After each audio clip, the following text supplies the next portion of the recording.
अस्सलाम वालेकुम दोस्तों, कैसे हैं आप सब लोग। उम्मीद करती हूँ खैर खैरियत से होंगे। दोस्तों आज मैं आप लोगों के लिए लेकर आई हूँ बहुत ही मज़ेदार से मटन टिंडे गोश्त बनाने की रेसिपी। ये इतना मज़ेदार टिंडे गोश्त बनेगा यकीन करें, क्योंकि ये बेसिक सी रेसिपी है। हर कोई इसे अपने तरीके से बनाता है, लेकिन जिस तरीके से मैं आज आपको सिखा रही हूँ आप लोगों ने इसे ट्राई ज़रूर करना है। और बहुत ही मज़ेदार ये बनकर तैयार हुआ था, यकीन करें। बहुत ज़बरदस्त और बहुत ही खुशबूदार ये मैंने आज टिंडे गोश्त का सालन बनाया है। तो चलिए रेसिपी की तरफ बढ़ते हैं। बिस्मिल्लाहिर्रहमानिर्रहीम। यहाँ पर मेरे पास मटन का गोश्त है आधा किलो। और गोश्त आपके पास बहुत अच्छी क्वालिटी का होना चाहिए, कोई से भी पार्ट्स का आप ले सकते हैं सालन बनाने के लिए। तो ये देख सकते हैं मैंने इसको बहुत अच्छे से वॉश कर लिया है। और ये मटन का गोश्त है तकरीबन आधा किलो। आधा किलो मेरे पास मटन का गोश्त है। इसके अंदर मैंने शामिल कर दी है 2 बड़े साइज़ की मेरे पास प्याज थी, इसको मैंने रफली चॉप कर दिया है। और साथ ही में मैंने एक टमाटर इस तरह से कट करके ये भी शामिल कर दिया है। इसके डालने से ये होता है कि जायका बहुत अच्छा इससे डेवलप होता है। तो बस इसके अंदर दोनों चीज़ें शामिल करने के बाद अब मैं इसके अंदर पानी डालूंगी, तकरीबन इतना कि हमारा गोश्त अच्छे से कुक हो जाए। बहुत ज़्यादा पानी भी नहीं डालेंगे क्योंकि मटन का गोश्त है और मटन के गोश्त में इतना मसला नहीं होता गलने में। बीफ का गोश्त होता है तो उसके अंदर ज़्यादा पानी शामिल किया जाता है। तो देख सकते हैं मैंने पानी इसके अंदर कितना कम डाला है, क्योंकि ये मटन का गोश्त है। ज़रा भी देर नहीं लगेगी इसके अंदर, आधा घंटे में ही तैयार हो जाएगा। तो ये देख सकते हैं इसके अंदर बॉइलिंग भी आ गई है। तो ठीक है, इसको हम चला भी लेते हैं एक दफ़ा। अब इसको मैं कवर करके इसको मीडियम टू लो आंच पे इसको मैं पकने के लिए छोड़ दूंगी।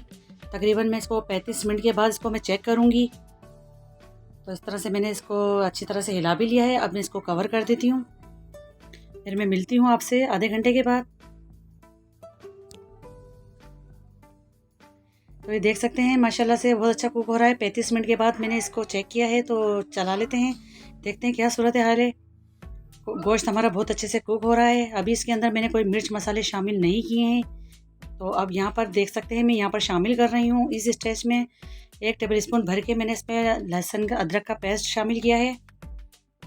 और साथ ही में मैं शामिल करूँगी 1 से 1.5 टेबल स्पून लाल मिर्च पाउडर। हल्दी जाएगी 1/4 टीस्पून। धनिया पाउडर शामिल करूँगी 1 टीस्पून। और नमक डालूँगी हस्बे ज़रूरत, या फिर आपके टेस्ट के अकॉर्डिंग जितना आपको पसंद हो डाल सकते हैं। बस ये सारे मसाले इसके अंदर चले गए हैं। अब मैं इसको बहुत अच्छे से मिक्स कर रही हूँ। इसको मैं दोबारा से कवर करूँगी। अच्छा, बाज़ बहनें मेरी मुझसे शिकायत करती हैं इस बात की कि हम जब गोश्त बनाते हैं सालन वाला कोई सा भी, तो उनका पक पक के काला पड़ जाता है या गोश्त भी बिल्कुल ब्लैक हो जाता है।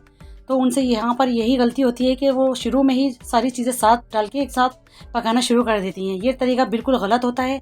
गोश्त को आप सिर्फ प्याज के साथ हाफ़ कुक किया करें, उसके बाद मसाला डाला करें। इससे गोश्त की रंगत भी बरकरार रहेगी और मसालों से खुशबू भी ख़राब नहीं होगी। और बहुत अच्छी रंगत के साथ खुशबूदार ये जायकेदार सालन हमारा बनता है। तो शुरू में खुदा के लिए स्टार्ट में मत डाला करें कोई भी मिर्च मसाले, क्योंकि मिर्च मसालों को आगे पीछे करने से ही जायके बनते हैं, वरना मसाले तो सिर्फ वही होते हैं जो हम लोग रोज़मर्रा यूज़ करते हैं। ठीक है, तो आज ही मैं आपको बहुत अहम टिप्स दे रही हूँ। तो चलिए अब इसको भी देख लेते हैं। यहाँ पर मैंने कुकिंग ऑयल शामिल कर दिया है यहाँ पर 1 प्याली के करीब। तो अब मैं इसको हाई फ्लेम के ऊपर इसकी भुनाई करूँगी मैं, क्योंकि हमारा भुनने के लिए बस तैयार है। गोश्त भी हमारा ऑलमोस्ट गल चुका है। तो अब मैं इसको बहुत अच्छे से पहले थोड़ी देर के लिए कवर कर देती हूँ, फिर इसकी भुनाई शुरू करूँगी मैं।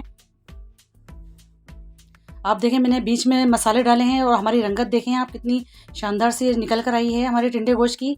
बिल्कुल भी ऐसा नहीं कि ब्लैक हो गई हों बोटियाँ या हमारे शोरबे का कलर जो है डार्क हो गया हो, बिल्कुल ऐसी बात नहीं है।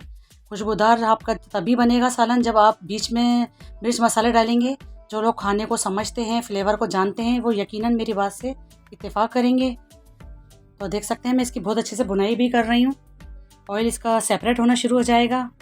और सब्जियों को भी आप ओवर कुक नहीं किया करें। अभी मैंने देखें आप मैंने टिंडे इसमें शामिल नहीं किए, बिल्कुल लास्ट में मैं टिंडे डाल रही हूँ। जब ऑयल सरफेस पर आना शुरू हो गया है तब मैंने डाले हैं। अगर आप पहले से डाल देते हैं तो इसकी जो ग़िज़ायत होती है सब्ज़ी की वो ख़त्म हो जाती है और उसकी अफादियत भी ख़त्म हो जाती है। तो प्लीज़ सब्जियों को ज़्यादा ओवर कुक मत किया करें, बिल्कुल लास्ट में डालकर उसको भूना करें।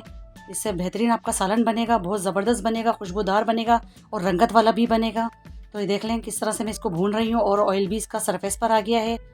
तो बस जैसे इसकी अच्छे से बहुत अच्छी भुनाई हो जाएगी, ऑयल ऊपर आ गया है सारा, तो फिर मैं इसके अंदर पानी शामिल करूँगी।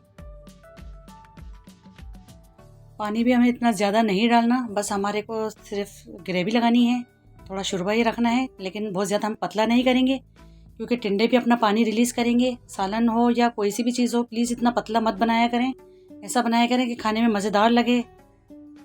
तो देख सकते हैं मैंने पानी कितना कम यूज़ किया है, बस इतना किया है कि बस मेरे टिंडे थोड़े से अच्छे से कुक हो जाएं।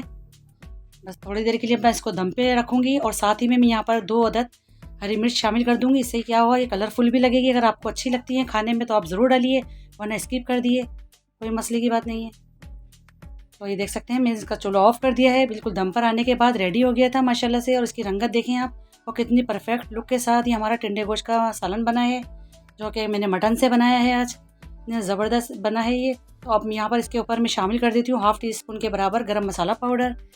इसके डालने से बहुत ही अच्छा टेस्ट इन्हेंस होता है और बहुत ही खुशबूदार बनता है। और इसके ऊपर अब मैंने शामिल कर दिया है पुदीना, क्योंकि इसके अंदर पुदीना ही जाता है, जिसकी वजह से टिंडे गोश्त का सालन बहुत ही मज़ेदार लगता है। और इस तरह से बिल्कुल लास्ट में डालिएगा आप भी। अगर आप पहले से या भूनते टाइम डालेंगे तो ये पुदीना काला पड़ जाएगा। तो जब सर्व करना हो आपको गर्मा गर्म तो उसी टाइम डालिएगा आप भी पुदीना। तो ये देख सकते हैं मैंने आपको सर्व करके भी दिखा दिया। माशाल्लाह कितना ज़बरदस्त लुक के साथ हमारा मटन टिंडे गोश्त बनकर तैयार हुआ है और इतनी परफेक्ट लुक है। यकीन करें जब आप इसको खाएंगे तो आपको जब ही पता चलेगा। इसको आप मेरे तरीके से ज़रूर बनाइएगा। तो आई होप आपको आज की मेरी वीडियो पसंद आई होगी। पसंद आई तो लाइक करिए, शेयर करिए और सब्सक्राइब भी कर दिया करें। और दुआओं में याद रखें और मुझे दीजिए इजाज़त। अल्लाह हाफिज़।